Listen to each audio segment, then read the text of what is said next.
Hi, everyone. This is Chris Madrid French with Napa County Landmarks, and I'm so excited today to welcome John Tuteur, our guest, that he's Napa County Assessor. I just wanted to welcome everyone and let you know that we are recording this webinar, and you do have the opportunity to ask a question in the question and answer box. If you have any trouble hearing the webinar, there is a closed captioning option available at the bottom of your Zoom window. And so today we wanted to talk about the Mills Act. It's described as the single most important economic incentive program in California for the restoration and preservation of qualified historic buildings by private property owners. It was enacted in 1972, and we have with us today John Tuteur, Napa County Assessor. So, John, I'm going to give you the floor so you can tell us all about the Mills Act. Well, thank you, Christine. Let me just put myself in a little bit of context here. Christine mentioned that the Mills Act was passed in 1972, which is coming on 53 years ago, and that's the year I was first elected to the Napa County Board of Supervisors, representing District 5, and I served 8 years on the board. I then retired temporarily, and then I was elected your county assessor in 1986, and I became the assessor, recorder, county clerk, registrar of voters, and commissioner of civil marriages in 1998. And I've been doing all of that for the last almost 30 years and enjoying every minute of it. So I'm here today as a beginning resource to talk about the Mills Act. I want to make from the very beginning clear that the assessor's office and our staff, we're only involved in valuing the property once the Mills Act contract is in place. And so your main point, of course, I have information that I provide. I have articles. If anybody wants to put their email address into the chat, I can send you the article about it.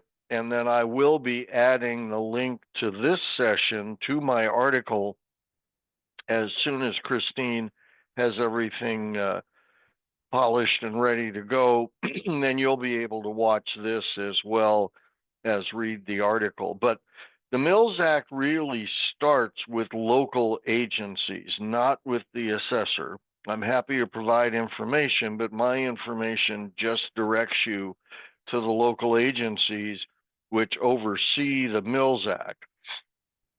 And in Napa County, the best of my knowledge, the county of Napa, which is all of the unincorporated areas outside the cities and the town, is a Mills Act participant. The Board of Supervisors had to pass an ordinance, and now the planning department works with qualified property owners to get the applications in, to review the material, to draft and sign the contract, and then to monitor and follow through on the aspects of the program that both the county and the property owner need to follow over the term of the contract.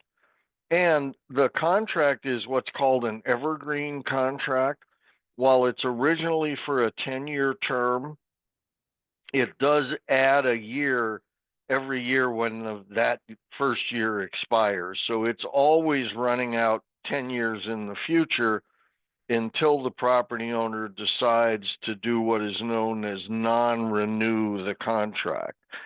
And in that case, it then runs for only the 9 more years left after the non-renewal, and then the property is no longer under contract. There is a method to cancel a contract, but that almost never happens, and it's very expensive because there's a large penalty for canceling a Mills Act contract. Plus, you have to meet a test of it being in the public interest. So signing a contract is an important step, and one you should talk to your financial, legal, and real estate advisors before you do it. So the county is in the program. The city of Napa is in the program. I believe the city of St. Helena and the town of Yountville and the city of Calistoga are in the program. I'm not sure whether the city of American Canyon, which is a relatively new city but does have some buildings which would qualify, has joined the program. And that would be something you would reach out to the city clerk's office in the city of American Canyon to ask if they are considering the program or already have it in place. So the first step for a property owner is to find out about the Mills Act. It's also called the Historical Preservation Incentive Program. And it's named after Senator James Mills, who was the author of the act back in 1972. You should read my article. You can look at things online. There's a great website from the Office of Historical Preservation of the California Parks Department, and do some research. This webinar will try and give you some shortcuts to understand the program. Once you've done your research, our office will do an estimate of the savings you'll get if you sign a contract. Now, contracts must be signed by December 31st of any year in order to be effective on January 1st. And I believe the county and the cities will accept applications at any time during the year, but I believe they have a cutoff date of early October for making your application for that year. The reason is it takes a while to get a Mills Act contract approved, to go through the steps that both you, the property owner, and the local agency need to follow. So if you're interested in the Mills Act, you should start with us. Well, first of all, you should start and find out if your property is eligible. And pretty much anything that's older than 1950 in Napa County is eligible. I use that advisedly, but to be eligible, you have to be either a National Register Historic Landmark or on any local, state, or other program that that recognizes historical property. And the city of Napa, as an example, has a historical property inventory, which is by street. And you can look on that. It's on their website. You can look on that, find your address, see if you meet one of those criteria. And as I said, the city has done an extensive program, the city of Napa, of reaching out and identifying what they consider are historic properties. So there are literally hundreds of properties on that list. And that's your first step. Once you know that you may be eligible, the final decision, of course, is made by the local agency. You would then reach out, in the case of the county of Napa, to the Napa County Planning Department. In the city of Napa, it's the Community Development Department, and the same in the city of St. Helena, the town of Yountville, and the city of Calistoga. It's always in the Planning Department. And then you would talk to them about the application process and any hurdles you have to jump through in order to get to the point where you're ready to sign a contract. Now, once you know that your property is eligible, and I do want to point out that any commercial or residential property can be eligible. It could be an apartment complex, it could be a store, it could be an industrial building. If there's a especially interesting industrial building somewhere in the city of Napa, for instance, those of you who know the alphabet streets know that the old Napa Glove Company is there. And then the old Napa Box Company, I believe, is out on Walnut Street off of California Boulevard. So there are several historic and restaurants, the Villa Romano on the way to American Canyon, that's in the county. It's not in the city of Napa, I don't believe.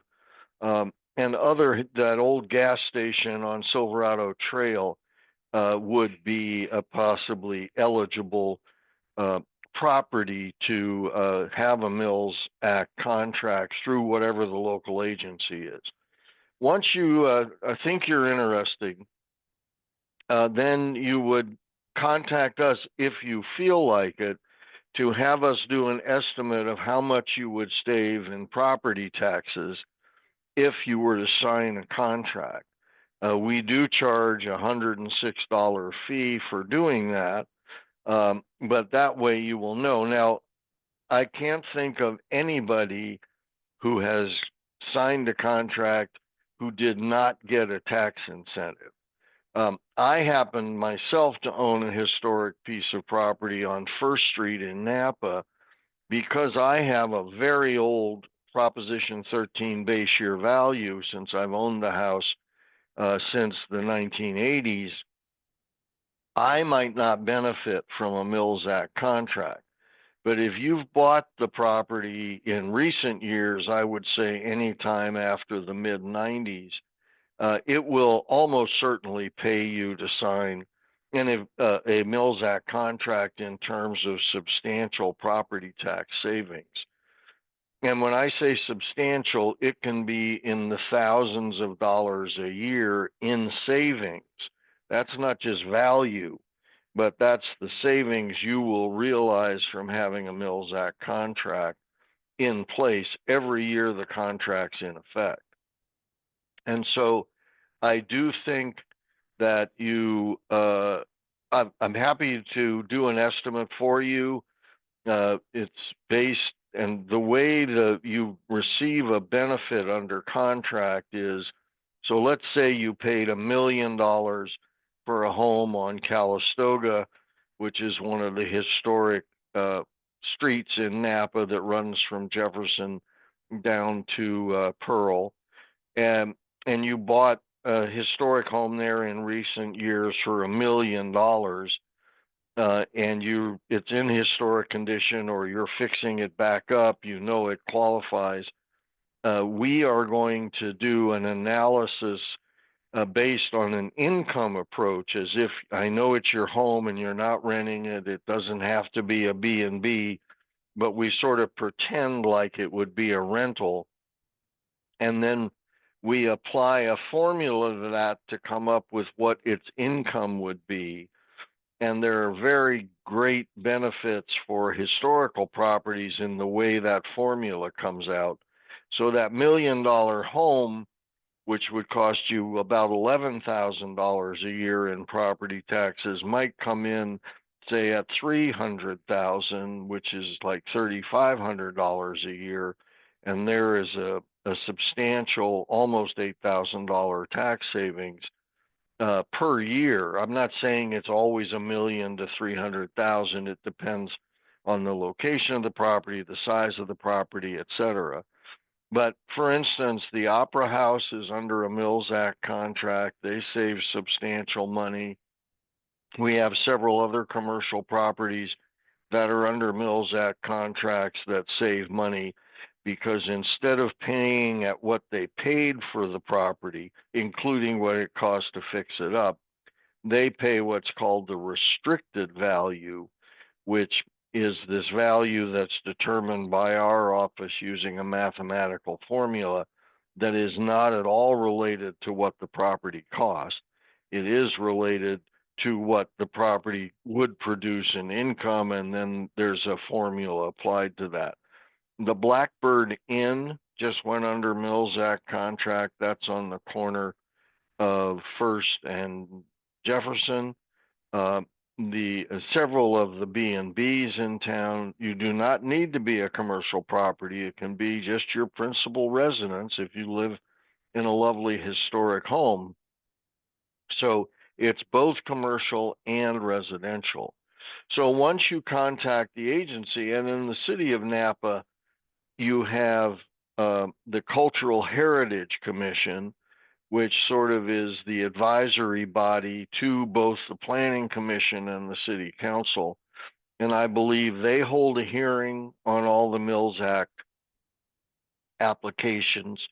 And then from that point, the applications go to the Planning Commission, I believe, and then finally the contract itself, once it's negotiated, is, I believe, signed by, in the case of the county, the Board of Supervisors, or in the case of the municipalities, by the town or city council.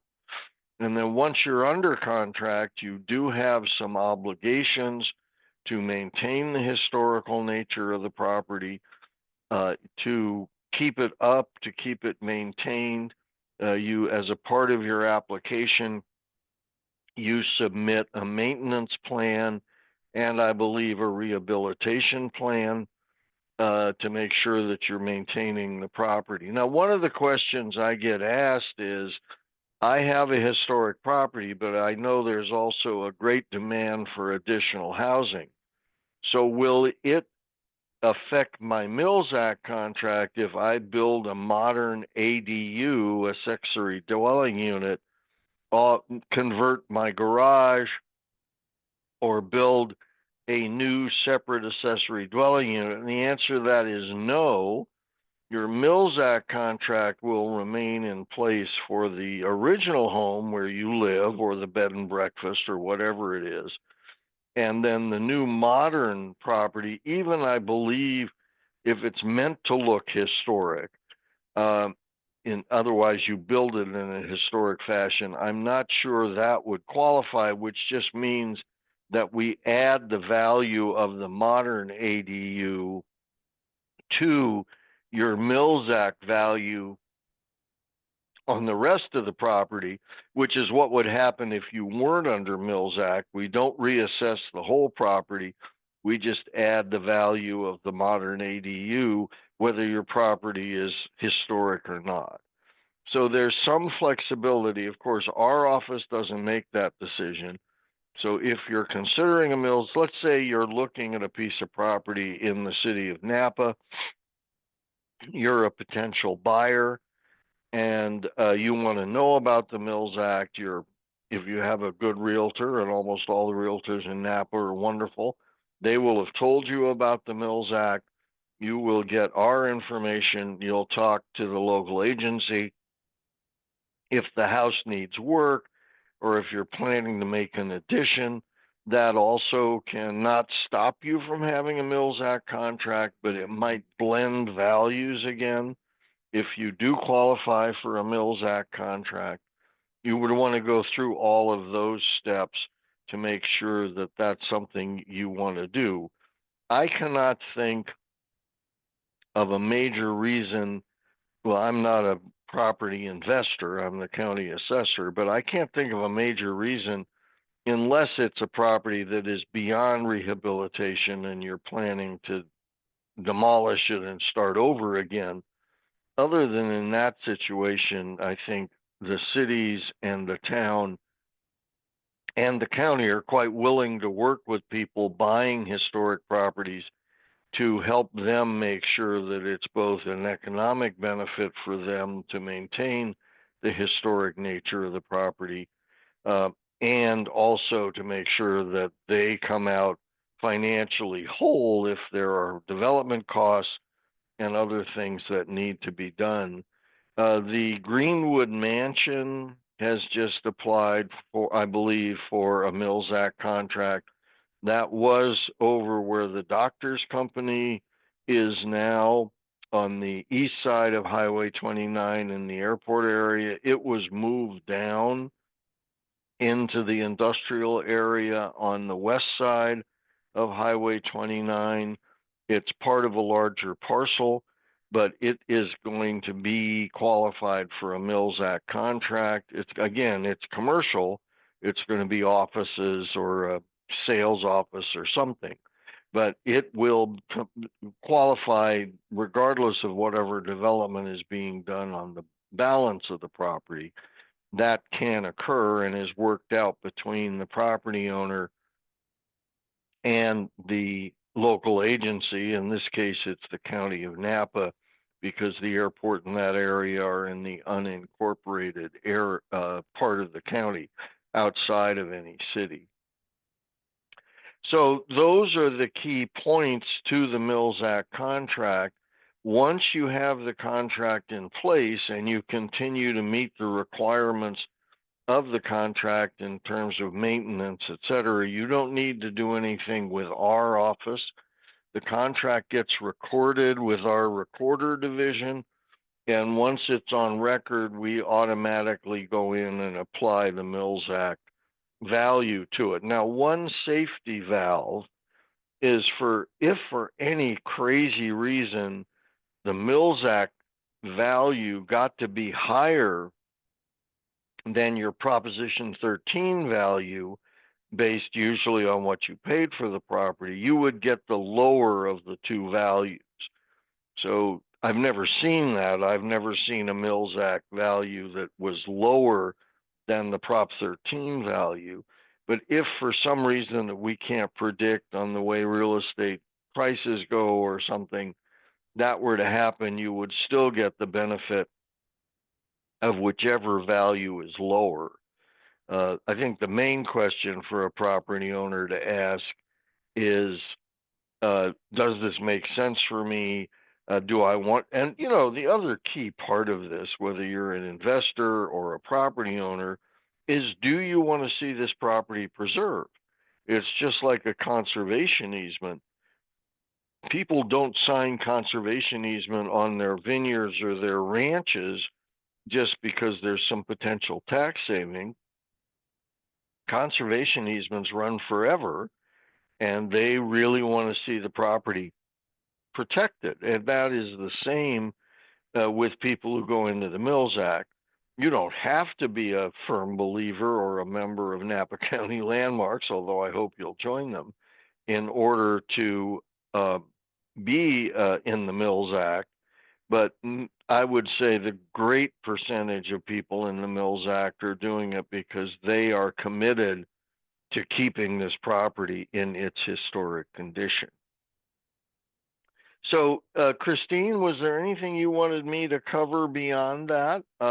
Otherwise, I think that's the background I wanted to give, and I'm happy to either get people's email addresses in the chat, and then I can send them more information, or as can you, or if they have questions on that, we can take care of that from the question and answers. Yeah, thank you so much, John. That was very important information. I appreciated it. I've learned myself some things about the Mills Act. If anyone has any questions, you can post those in that Q&A box or in the chat. I did put a couple of links in the chat box so you can see some of the comments that were made. One comment we did get was that the City of Napa's application deadline is August 31st to allow time for review, the Cultural Heritage Commission consideration and City Council approval deadline. They need that by August 31st. And it's December 31st, then is the filing deadline. So if you have any other questions, you can write those. Oh, I got one right here. Let's see. There's a question, John. Is there any benefit to applying through the county instead of one of the cities? I think you talked about that a little bit in the beginning. The answer is you have to apply through the agency which oversees land use planning for your property. So if you're in the city of Napa limits, you have to apply with the city of Napa. If you're in the city of St. Helena limits, you apply with the city of St. Helena, etc.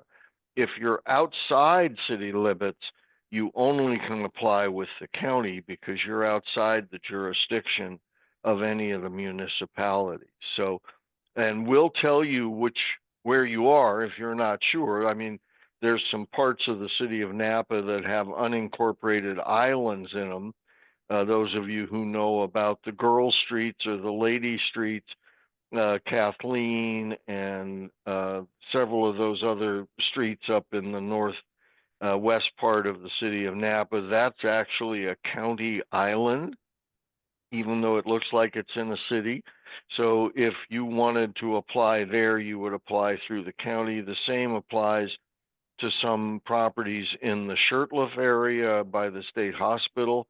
There's another substantial county islands surrounded by city limits there, but we can tell you which local agency, if you just contact us, you would be applying to.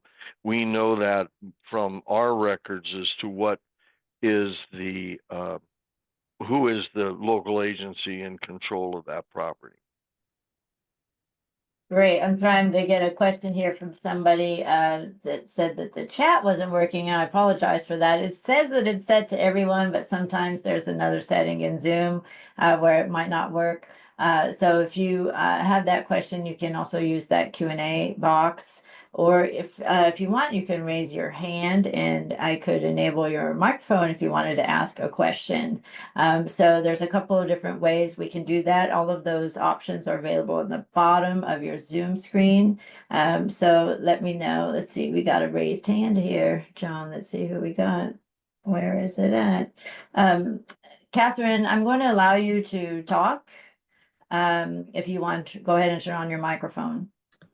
Great. Go ahead. Can you hear me? I'm using my iPad, so it's a little. Yeah, we can hear you. Go ahead. Great. So I'm in Petaluma, and I'm really excited that Napa has a Mills Act program, not just the county, but all the cities. And I would love to see our city, Petaluma, follow suit. And I'm hoping perhaps some of our council members are on this call. My question is, often a jurisdiction will say, why would we want to do a Mills Act? And a very short-sighted view of things, saying, you know, we're getting revenue from property taxes. Why would we want to enter in an agreement that would bring in less money? And I've heard the argument that you need to look at properties that are maybe unoccupied, and that the Mills Act is a way to stimulate and provide an incentive to get those buildings fixed up and rentable. So anyway, if John or maybe Christine, you could address that, that would be great.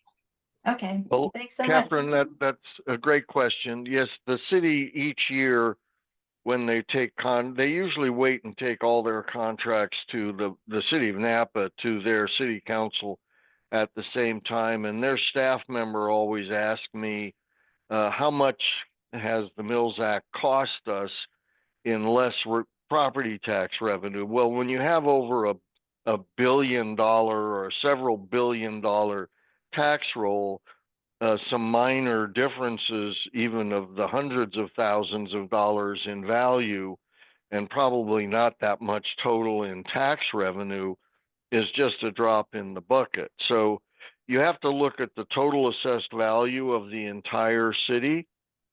I'm sure Petaluma is also up there in the high hundreds of millions of dollars or low billions of dollars.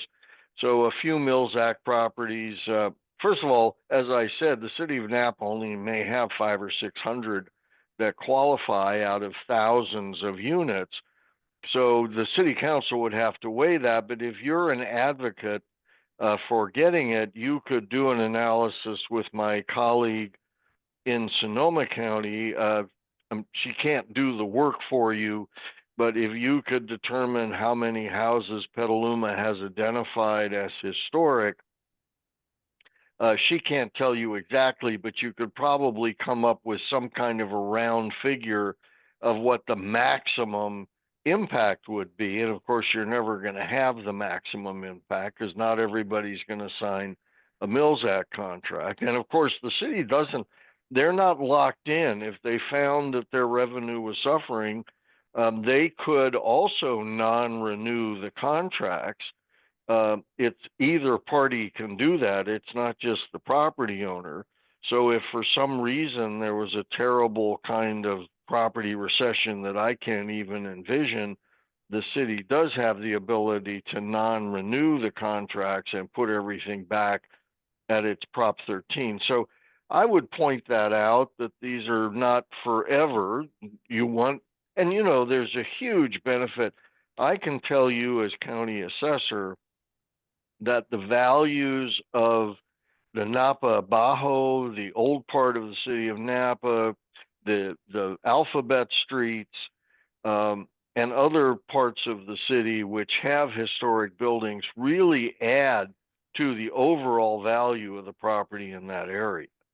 people are looking for that kind of an urban environment that is not just all steel and glass, but I can tell you that preserving that for those people who don't qualify, or even if they qualify, their values for overall for the community do not suffer exactly what it looks like from the reduced revenue. Thank you. That's a great answer. Very thorough. We have a couple more questions, Sean. So this is kind of fun. We have an online question from CJ. CJ, I'm going to allow you to talk for a minute here. You'll see the if you want to unmute your microphone. There you go. Go ahead, CJ.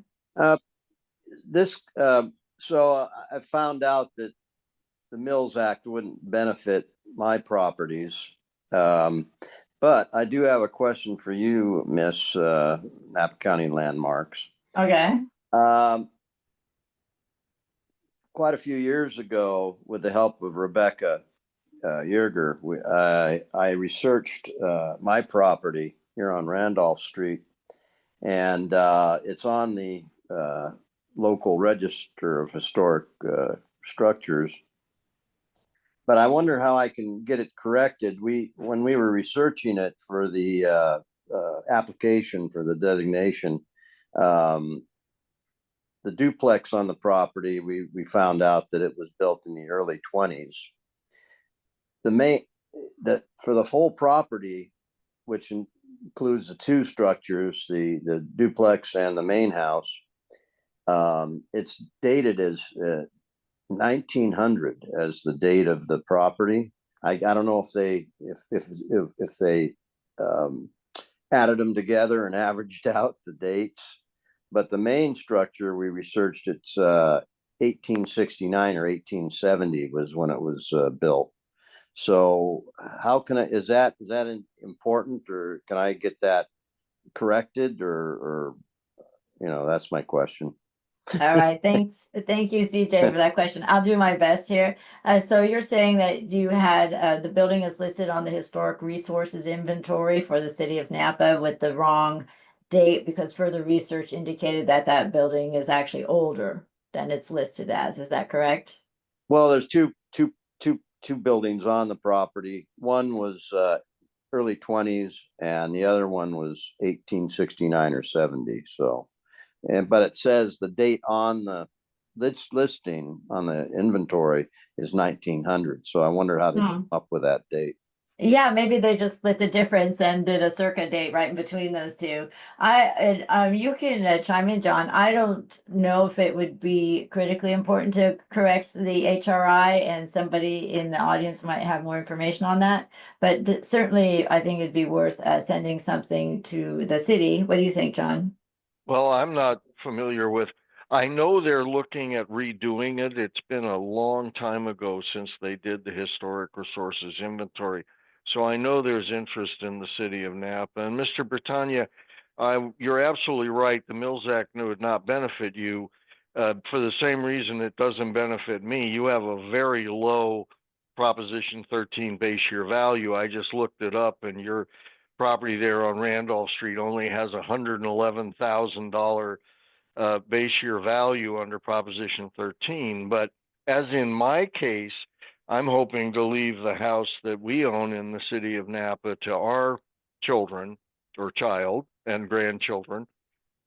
When that happens, and if it's reassessed under the new rules for parent to child transfers, it will benefit them hugely to sign a Mills Act contract at that point. So I'm not sure, and I certainly don't want to discuss it on this call, but if you're doing some estate planning, Mr. Britannia, you should talk to your estate planners. I agree with you. You do not need a Mills Act contract now, but you may want to, if you're going to pass this property on to your heirs, you may want to think about alerting them to the Mills Act as something that could help them, hopefully many, many years from now when it passes to them. But just something to keep in the back of your mind. I've already told our daughter and the grandkids that they will certainly want to sign a Mills Act contract the moment that the property passes to them, And as in your case, Mr. Battaglia, I hope that's in 30 or 40 more years, but whatever the case, it is something anybody who owns historic property should keep in the back of their mind, that a Mills Act could be something to do in the future. That's And wonderful then, because, yeah, sorry, so many families, they pass the house down and the descendants cannot afford to maintain the historic property. right, this is a good tool for that. Now, there is a question I saw in the question and answers. So it's a great question. The answer is yes, but let me explain. Would we be eligible to receive property tax benefits since our restoration work was done 15 years ago on our 1886 built home? The answer is you don't go backwards to when you did the work, but we can go forward. So it doesn't matter when your property got to its historic condition, you will be eligible for a Mills Act contract. Now, again, if you're in the case of Mr. Bertagna or myself, and that property's been in your family for a long time, it might not benefit you if you have a very low base year value under Proposition 13. But if there's been any major new construction or changes in ownership, you would want to consider a Mills Act contract at some point going forward. It doesn't matter when the work was done. Now, we have several people who are rehabilitating really seriously poor shape homes. There's one on Seminary Street. There's one on Jefferson Street that was moved out there that are still sort of in pieces. The fact that a home was moved does not prevent it from getting historical treatment. It's up to the local agency, of course, but the home on Seminary has been cut in pieces and brought from somewhere else. I think there was a home where the new Blue Oak Middle School is that was moved somewhere else. I think those homes on Jefferson were moved from somewhere else. They're still in pieces the last time I drove by, but I think the Cultural Heritage Commission of the City of Napa might approve a Mills Act contract to recognize that the historic nature of the property has been reestablished, even if it's in a different location. But again, that's not my decision. The contract decision and the application, yay or nay, is made by the local agency. And if you're in an unincorporated part of the county, then do they go to you? They don't come to me, they go to the planning department. Oh, planning department. For Okay. applications and the signing of the contract. Then once it's signed, I take over in terms of valuation.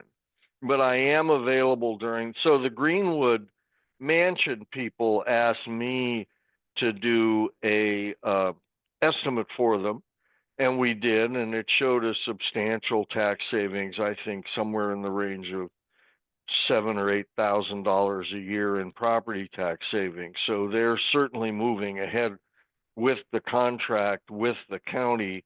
They hadn't even bought it yet when they asked us for the estimate, because they wanted to calculate, they're investors, but they wanted to calculate what that meant to them. That was going to be one of my questions, because people will come here to the Napa County Landmarks office and ask me questions about a building that they're interested in buying, and I send them over to you. So you can investigate a Mills Act even if you don't own the building yet. You can. Oh yeah, anybody can pay for the estimate. Oh, okay. We would need to know in this case, it was already an escrow, Christine. So, they were sure they were buying, and then they told us what their purchase price was.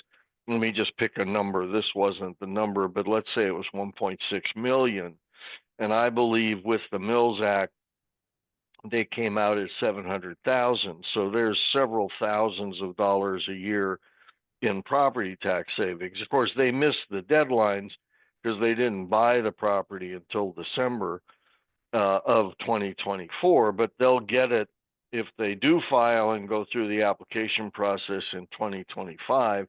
They will see that benefit beginning in 2026.